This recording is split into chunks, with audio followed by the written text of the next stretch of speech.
Welcome to DrJLT Economics. I'm Dr. Julian Teng.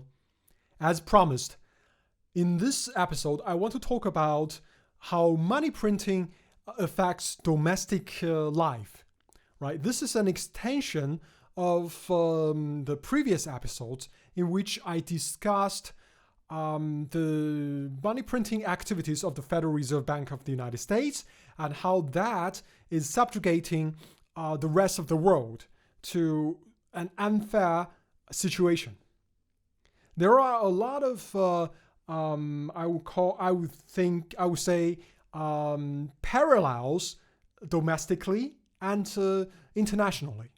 Now, this not only applies to the United States, but it also applies to most countries. Almost every country where fiat currency is used, when money printing is employed in such a way, almost always it will eventually go out of control, and these similar effects, I will name three most notable effects, ill effects, in fact, to the population will be felt. Now, the difference in at least today is that the United States having the only reserve currency in the world is able to print more than other smaller nations can do without suffering immediate repercussions. And but this does not mean that it will never suffer the consequences. It is indeed, I would say that it could be more insidious in the sense that when these consequences are felt, the collapse could be more dramatic, and there will be hardly any outside source that will be able to come to rescue. And in fact, I think this is not necessarily something that we should cheer on, because when that sudden collapse takes place, we are likely to experience ripples across the world because everything finance is connected to the US dollar. So that's, having said all these things, let's just jump into the EU effects of money printing domestically. And I will, of course, use some examples, and most of them are from the United States, in fact, because it is currently the most, I would say, the leader, let's say, in money printing. The first one is wealth transfer. This is something that is, I think I already hinted at yesterday when I was making the previous episode, because just as when dollar is printed, wealth is transferred from outside the United States into the United States. When money is printed, the wealth is transferred from the working class, the middle class of the United States, to the upper class, to those who hold valuable assets, means of production in the United States. This is quite evident. A lot of people, they want to blame certain politician, right? A lot of people blame Ronald Reagan. They blame NAFTA. They blame George Bush or whatever, whomever. Some people even go back a bit further. They say Jimmy Carter. Very few people say actually this situation actually worsened. The income gap in the United States started to worsen from Richard Nixon. And this is exactly true, because if you look at the statistics, especially if you search for the historic graph of the income gains, you will see that the income gains between the top 5%, so 95 percentile, the median, and the bottom, really widened from the 1970s, the early 1970s. And this is when the US dollar decoupled from the gold standard. And of course, I understand Richard Nixon is not the lone person to be that is responsible for it, because really after World War II, successive American governments committed to a lot of projects, including the rebuild of Europe, that really changed the United States from a creditor nation gradually at that point to a nation that needed to borrow. And that is when that happens, it becomes difficult for you to sustain the level of spending that you want to sustain. And the only way that they thought that they could be able to do it was to print money, to create money. But just as I said yesterday, creating money does not create value. Value creation is not the same as printing money out of thin air. And so when they started to do that, they had no way of controlling of sustaining the US dollar, and so they at some point they had to decouple from the gold, because they are creating dollar, but they don't have the gold, and when foreign nations come to reclaim the gold, they didn't have it. So that's why they had to decouple. And after it decoupled, there is nothing else to stop them from keep on printing. And this is during this time, in the 50 years, 5 decades since the Nixon shock, we have seen the income gap just really ballooned in the United States. And this is one of the best examples, because the United States became what it was because of its production, because of its middle class, and it is what it is now because of money printing and because of the destruction of the middle class. And the second symptom of money printing, excessive money printing, is asset bubbles. Of course, asset bubbles that really don't need money printing. They will bubble up, even with real money. Basically, if we even historically, when money were backed by gold, there were still asset bubbles, but those bubbles were just alternating collapses, or booms and busts.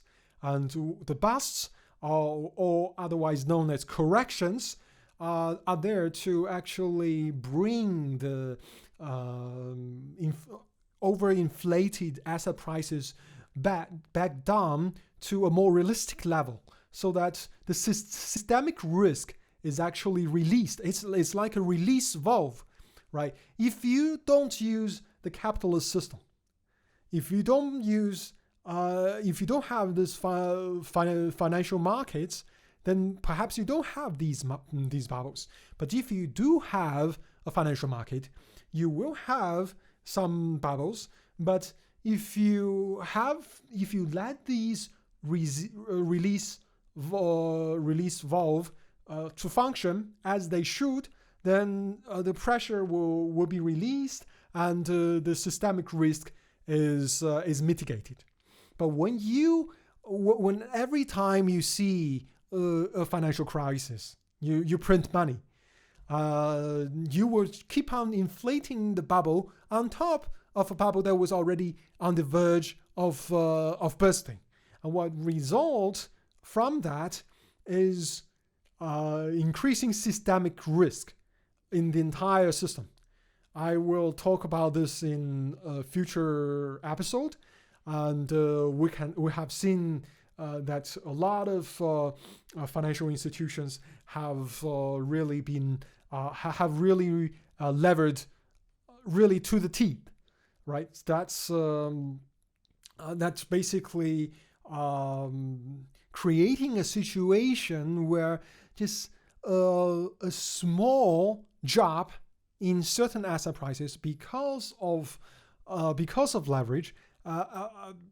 Because of leverage, especially in the complex derivatives, can create a rippling effect, much like what is called a butterfly effect, right? A small ripple can actually send a shock wave throughout the system, and this is because entire system is inflated by money printing. And this is really also something very important, because when you continually print money, and most of this money is actually going to financial markets to inflate asset prices. I think someone mentioned, one of the big guys from one of the leading funds mentioned that since Greenspan's new solution, over 90%, I think it's 94% or something, of the money that's been created, at least not, if not directly, at least at some point passed through the financial market and acted in inflating asset prices and enriching the top 1%. And when you continually do this, you really distort the incentives. You mask the signals in the market. And when the signals in the market are distorted, of course, it will only go up, because this is especially evident in the market frenzy in 2020, and perhaps in the so far in 2021, we have seen economic signals being in the red, being negative. But whatever the news that comes out, the market will actually go up. The only time that the market comes down is when there is a threat of slowing down money printing. It's not stopping, but only slowing down market printing or raising the interest rate a little bit. That's really bad news. But otherwise, it's only going up. That's dangerous, because when you create a situation when you keep on inflating the bubble, when financial institutions lever up to insane levels, only just a couple of percentage drops in certain asset prices could lead to a collapse in the entire financial system. And of course, the way that they will prevent it, or they will address it to deal with it, guess what? They're going to print more money. And so this is like a drug addict, right? When you have a drug habit, you have to service your drug habit. And it's too much is never enough, right? So that's the second U effect. The third U effect is that it's really in business. This is really the complete change of complete shift in how businesses are conducted because of money printing, because of this distortion in market signals, especially in a capitalist system. We see this really most evidently in the United States. We have seen since the 1970s the destruction of a number of really legendary, iconic companies. One of them is IBM. But at the same time, we have also seen a lot of consolidations, very, very active mergers and acquisitions activities. And companies, there used to be the case where there were a lot of small companies popping up, but now the small companies becoming middle companies and then become large companies. But these days, there are still a lot of very small startups, but most of them fail. the failure rate is much higher because of money printing. But I think I will talk about that in a future episode. I don't want to segue too much into this. At the same time, we have seen that if a small company becomes somewhat successful, they get bought up by the large corporation immediately, and this is completely changing how companies do business. They invest much less in R&D. They don't prioritize R&D. In fact, most of the large corporations that were built by engineers are now led by MBAs who have little regard for the technical challenges that the industry faces, but more how the balance sheet looks and how the stock prices, the share prices will look if they take certain actions. And of course, mergers and acquisitions seems to be the most rewarded in this distorted market. And what is very interesting at the same time is that in this frenzy of chasing the basically share price increases, companies have been outsourcing at least from the United States, have been outsourcing, and I think the same can be said for a lot of advanced economies. Because they want to cut down costs, and every time they cut costs, their share prices go up, and of course they are rewarded for this by this signal, right? So that's why they kept doing this, and this has led to unemployment, huge unemployment in rates, especially in the European Union, is really at historic levels. And it's in no small part attributable to outsourcing, and I think a lot of it has to do with the distortion in the signals in financial markets, and a lot of that in turn is can be ascribed to money printing. And this leads me to one thing that I think is very interesting. I think it is Karl Marx who said that capitalism is, well, I don't know the exact words, but basic idea is that capitalism is it's something that continually tries to kill itself, because as companies become more efficient, they will kill their customers.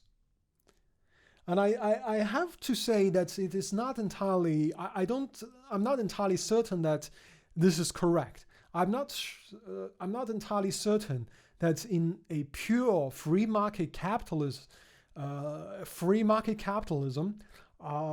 companies will be doing that.